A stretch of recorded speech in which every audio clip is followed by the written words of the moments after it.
Сәлем достар, менің каналыма қош келдіңіздер. Бүгін біздің қазақ халқының ұлттық тәттісі ченті дайындайтын боламын. Өте оңай, өте жылдам дайындалады. Менде бүгін бидайдың талқаны дүкендерде сатылады. Ең алдымен майымды ертіп аламын.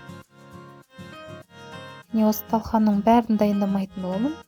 Жай ғана осы 2 стакан талқаннан ченті дайындайтын боламын. Ыдысымызға 2 стакан талқанымды салып, оның үстіне 1 стакан қантымды салып, жақсылап араластырып аламын. Ченті негізінде көбінесе тарының талқанынан жасайды, бірақ та бидайдікінен де дәмді болады. Енді ертілген майымды осының үстіне құямын. Тағы да жақсылап тұрып араластырамын. Бір келгі масса шыққанша араластырамын. Бұл рецепт өте оңай, сіздерге де жасап көруге кеңес беремін. Бұл ченттің рецептін әжем үйреткен.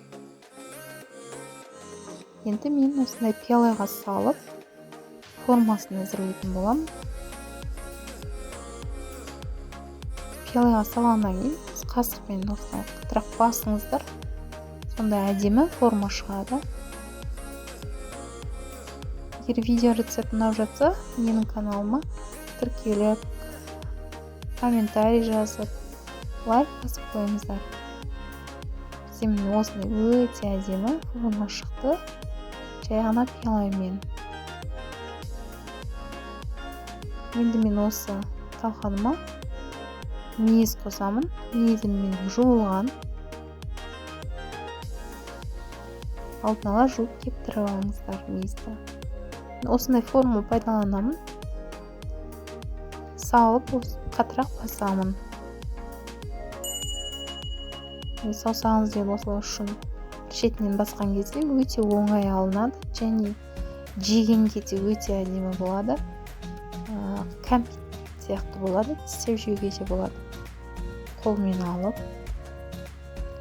өзіме және үйдегілеріме өте қатты ұнайды бұл тәтті. Бұл тәтті десерт өте тойымды, өте қарапайым, жеңіл дайындалады.